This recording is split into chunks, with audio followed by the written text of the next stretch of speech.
only one God. 10-year-old Saunoamaalii loved learning about God in Samoa. Father sent the boy to Sunday school every week, and he happily went. He didn't mind going to church on Sunday afternoons while other children played outside.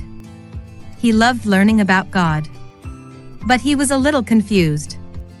Father didn't go to the same church on Sundays. While the boy went to one church, Father went to another. He didn't understand why they didn't go to church together on Sundays.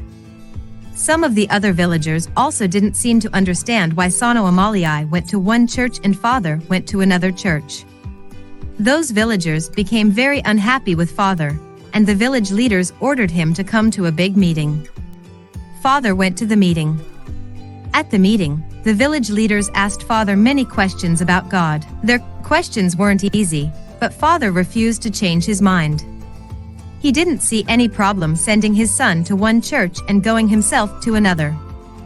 The God of heaven who is worshipped at Saunoamaalii's church is the same God of heaven who is worshipped at my church, he said. Some villagers complained about Father's answer. But the village leaders were silent.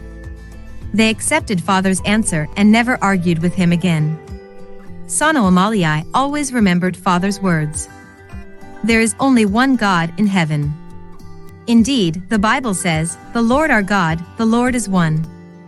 As Saunoamaalii grew older, he lost interest in learning about God. He was more interested in spending time with his friends. His friends didn't care about God, and he began to learn their bad habits. Father was worried. He thought that his son's friends were a bad influence, and he wished that the boy would want to learn about God once again. One day, someone came up to Saunoamaalii and began to talk to him about God. He spoke about God's great love. Saunoamaalii hadn't thought about God for a long time, and a desire grew in his heart to learn about God again. At home, he told his parents that he wanted to study the Bible.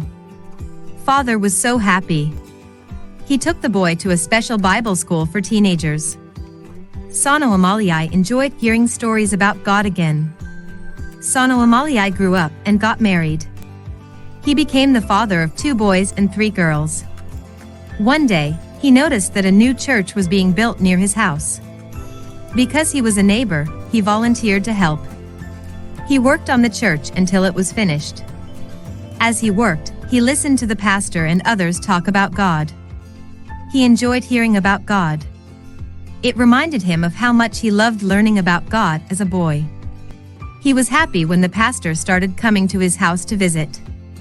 The pastor gave Bible studies to the family, and Saunoamaalii learned something new about God. He learned that God asks people to remember the 7th-day Sabbath, not the first-day Sunday, in the 4th commandment. It was not a difficult decision to become a Seventh-day Adventist. Saunoamaalii remembered that there is only one God. The God whom you worship is the same God whom I worship, except for the Sabbath, he told the pastor. Now I have found the real truth. Today, Saunoamaalii is studying to be a preacher. He wants to tell everyone that there is only one God, the God of the 7th-day Sabbath. Thank you for your 13th Sabbath offering that will help people in Samoa and across the South Pacific Division learn about the one God of heaven, and that he is coming soon to take us home. Thank you for planning a generous offering.